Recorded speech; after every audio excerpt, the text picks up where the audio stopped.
Welcome, Ryan. We appreciate you taking the time to be here and your leadership in the community. Thank you for coming. My pleasure. Always good to see you, Blessed Brooks. Oh, thank you. Thank you. As always, we want to begin by acknowledging the original stewards of the various lands that we're on.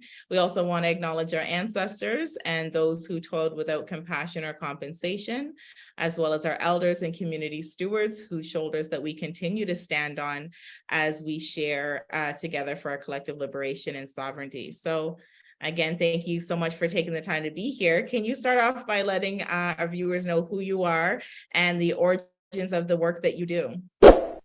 Absolutely. So my name is Ryan Knight, one of the co-founders of the Afro-Caribbean Business Network. So we work with entrepreneurs of African and Caribbean heritage, really to figure out what stage the business is in, and then help them create a strategy to grow their companies exponentially. And it came to this point really because I'm an entrepreneur myself. I run a company, a social enterprise called Detailing Nights. So we provide mobile waterless car cleaning. So we go to people's houses or their offices, clean their cars on the spot without water, and our plant-based eco-friendly cleaning supplies. But what I'm most proud of with the company is our youth entrepreneurship program. So we work with high school students or college students, and even those out of school and those that are coming out of detention, to teach them that they can start a business by running a mini version of our company. And so as graduates were going through, we realized that there weren't a lot of Black-focused business organizations to support their entrepreneurship growth. So we brought 6 other entrepreneurs together, said, could we create this entity that would, support Black businesses in our community? And Acbn was born from that just over 5 years ago. Oh, wow. I love the story of how you came about. Can you tell us like the mission and the vision of Acbn? Absolutely. So our vision is to be leaders in uniting and educating entrepreneurs of African and Caribbean heritage so that they can create sustainable businesses. And we do lean to that sustainable businesses that have a positive impact in our community. And you may know that is kind of the definition of social enterprise. So we lean a lot into social enterprise, and we do it through info sessions, networking events. But we started to realize just telling people about opportunities wasn't enough. We have to help get people prepared for opportunities. So we shifted more to capacity building. So we started our own microloan fund, which launched in partnership with Alternative Savings. Setsi supported with that, and Empowered for X, and also our own marketing social enterprise. So the Acbn Creative Works Agency. So we're able to give a platform for those that can help people with their marketing, to have a space to put the jobs that they can do, and then for businesses to put work that they're looking to get done onto this platform. So we're looking to launch that within, I'll say, a month. But yeah, that is us trying to support businesses with growing their companies. And the money is what talks. So if we can't help a business make more sales, then I feel like we're not doing our job. Well, that's great. We definitely need that.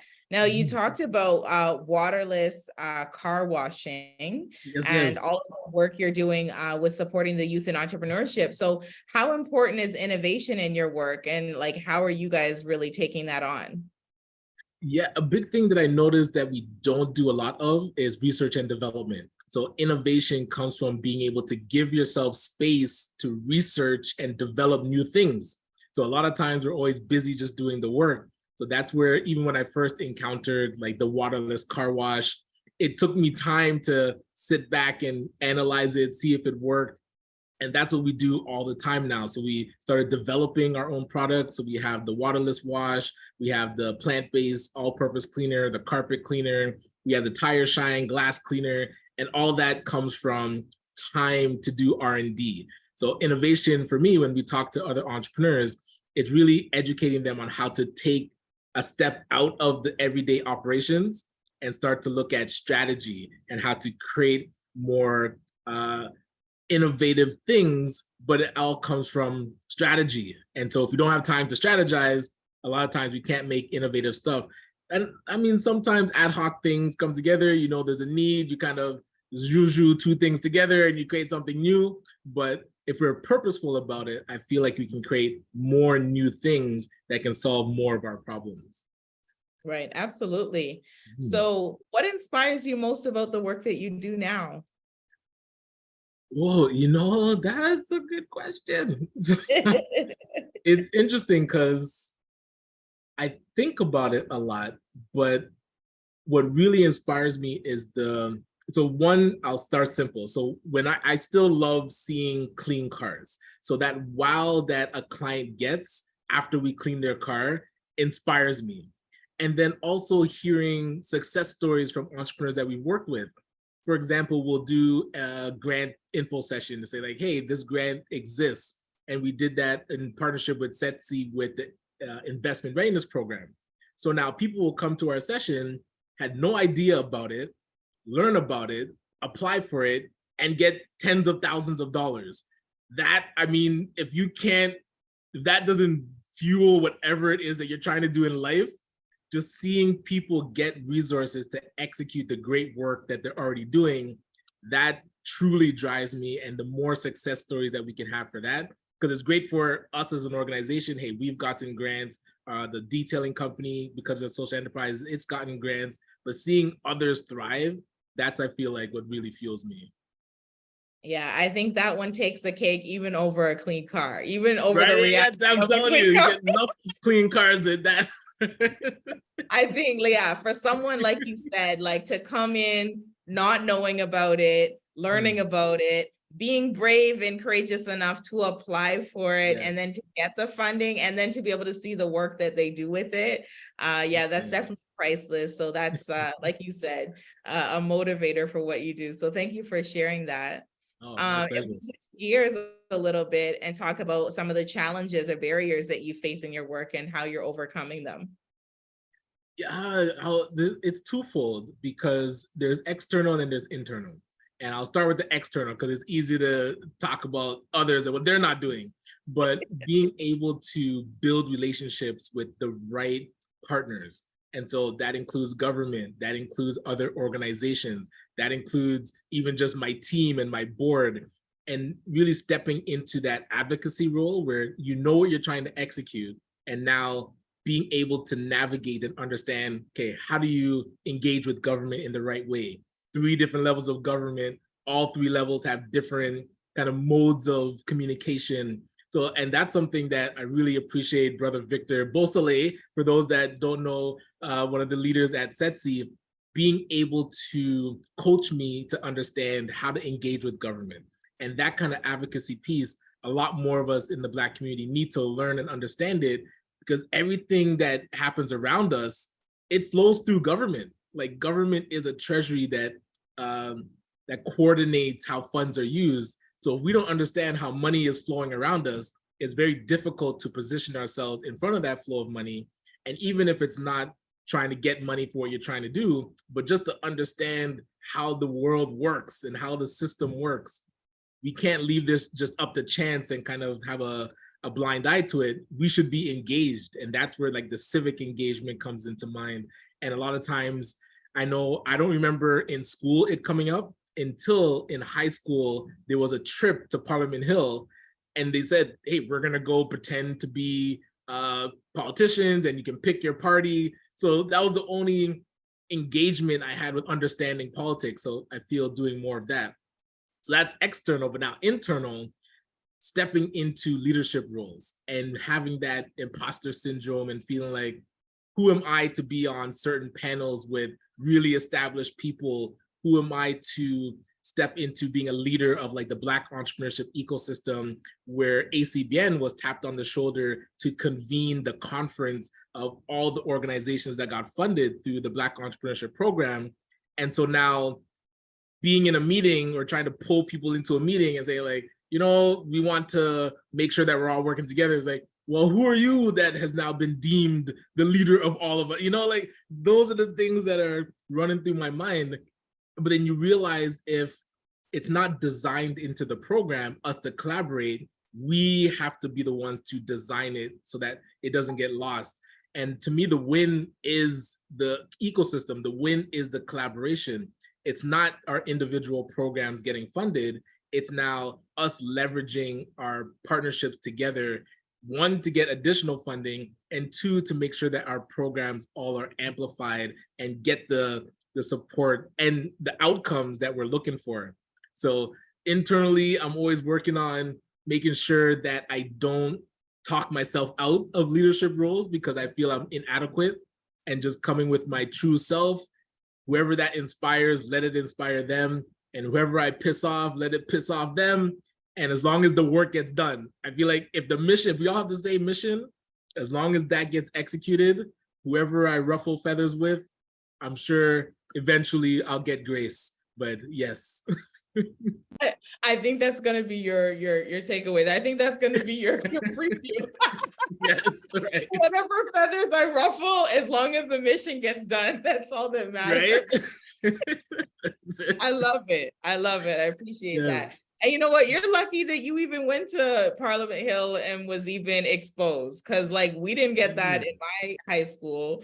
You know, it was really like full adult when before you really looked at politics. I think there needs to be more. We talk about how much financial literacy needs to be in school, but I think, like you said, even government legislation, understanding that at an earlier age is really important too. Absolutely, because imagine you're learning financial literacy, but then where are most of the money flowing? So it's like you understand your household budget, but you don't understand the country's budget. You don't understand your province's budget. You don't even understand your city's budget.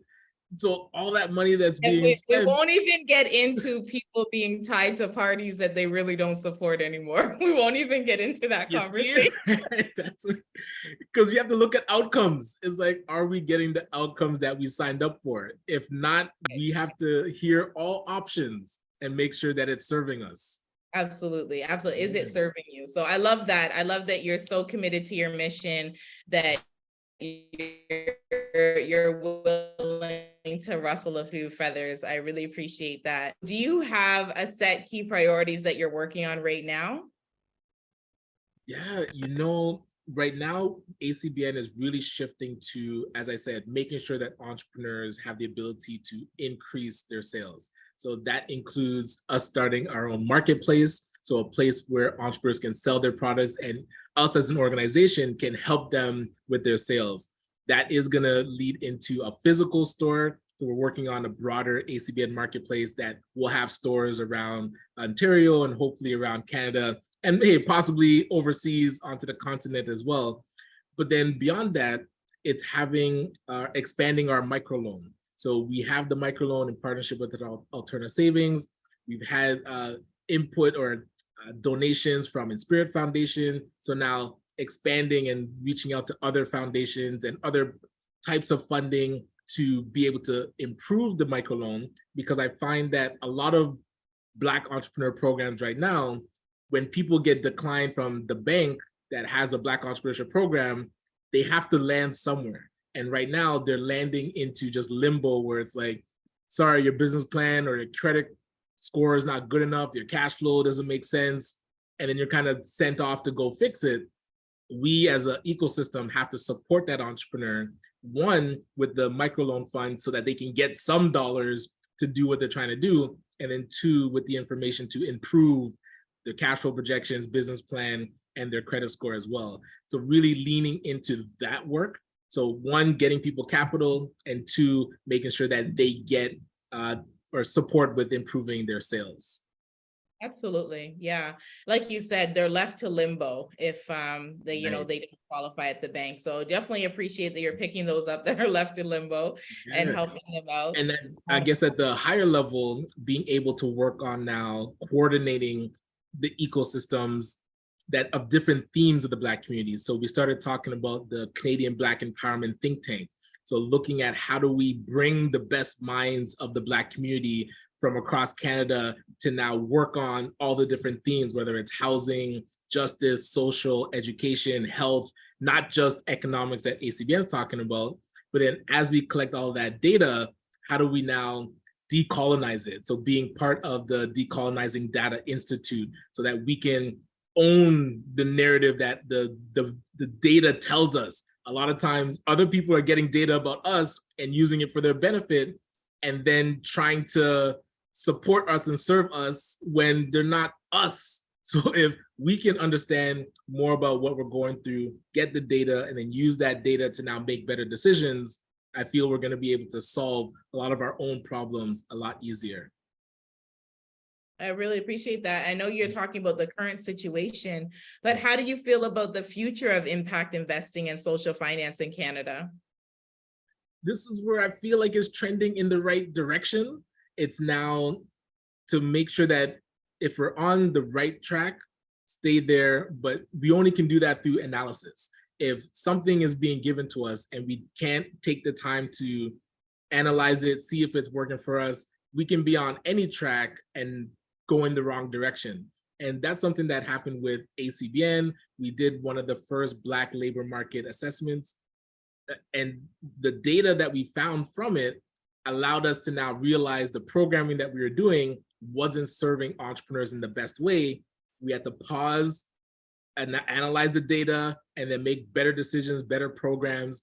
And now that's where my resolve comes from, knowing we have to help people make sales and we have to help people get capital, because the data was showing those are the missing links. So now if impact investing becomes the norm and the way that dollars should flow through businesses and companies that are doing good for the community, the way that it's flowing can't be the old way, because the old way we found less than, I think, 2% was getting to impact, and especially getting to Black founders. So if the old way wasn't getting to us, the new way has to be adjusted so that it flows better. So that's where, again, if we're on a certain track and we're noticing that it's similar results that didn't serve us, we have to be able to pause and say, listen, let's look at what we put together to get us back on the right track. Absolutely. That's it. So getting on track and staying on track. So if you want to elaborate, what is your ultimate goal and what does success look like for you and your colleagues? So paint the perfect picture if you could wave a magic wand. You know, I touched on us working on this Canadian Black empowerment think tank, and it came out of the Black Empowerment Manifesto, which was written by Errol Gibbs, and Acbn was able to commission it. So now if I was able to wave a magic wand, something like the think tank would already exist, where we can bring issues to the think tank, and even the think tank can be forward projecting, say like, hey, let's research trends. AI is coming at us. I mean, it's already a Category 5 hurricane that's hit, but people are kind of reactive. If we knew that a think tank was already researching what are the trends in business, what are the trends in community, how do we support health, justice, social, all the themes of the Black community. Right now we have individual, we call them like sailboats in the ocean that are all fighting a war somewhere, instead of a Pentagon that is coordinating all the ships to say, you go here, execute this mission, come back, report. And that coordination, I feel, is missing in the Black community. So if we had something like that, that was a mission control to say, whatever is happening in the Black community, we know about it, we have researched it, we have created protocol for it, and we're just adjusting and improving and optimizing what we can do instead of reacting and just kind of winging it instead of having proper protocols. Yeah, I think that sounds great. Something we can definitely work towards for sure. Yeah. So I definitely appreciate those thoughts. Do you have any closing thoughts or calls to action for our community? One would be not feeling like leaving it up to others. I know when I have that imposter syndrome, it's because I'm sitting back waiting for somebody else to do it. So now it's really encouraging and empowering people to realize they have expertise that we all need, and we need their voice at the table. So when people hear me talk, I don't want them to hear me and be like, okay, yes, Ryan's got it. Like he's figured it all out, so it's all gonna happen. It's like, no, Ryan's inviting you to the conversation because your voice is it's as important as my voice at minimum, so that we can hear from everybody and execute together. And I know a lot of times they might say consensus is the death of ideas, because trying to get everybody to think the same shouldn't be the objective. It should be at least to agree on the mission and then understand what role, what puzzle piece are we all playing, and then connect those puzzle pieces so that it moves in one motion and creates the best picture possible. So it's an invitation to those. Again, we're starting discussions about the think tank. engage, be part of it, find out who we should have be part of it as well, invite them, and let's all start rowing in the same direction. Absolutely. So more hands make light work. So if you see 100%. someone taking the lead, that's exactly what it is. They're taking the lead, but they're not trying to take on the mission on their own. Nobody Yes. would come back alive if they tried to take on the mission alone. That's it. Yes. So yeah, very valid points. Well, thank you so much for sharing and touching on all of that. We really appreciate your leadership and the remarkable work that you're doing. So go ahead and let them know where they can find you for those who do want to either be part of the think tank or any of the different initiatives, get the carless, the waterless car wash. Yes, How do they find you? A few ways. Best is through email, ryan.knight99@gmail.com. I usually don't give out that one. That's my best email if you want to get a hold of me. But going to Acbn's website, acbncanada.com, being able to see the different projects that we do and engage. So if you need support with your business, we have a business needs assessment that you can fill out, and then that triggers a phone call. So if you want to talk to an advisor, definitely go through our website. But if you're interested in the waterless car cleaning, definitely go check out detailingnights.ca. If you have somebody that's in high school or a young adult or a teenager that is looking for work to do in the summer, please send them our way. On our website, you can check out the Youth Entrepreneurship Program, get them signed up so we can show them they have the potential to start their own business instead of just flipping burgers as an employee. Absolutely appreciate that. So the youth really need that. I love that you have a youth program going on as well. So again, thank you so much for what you're doing and being here today. I really appreciate that.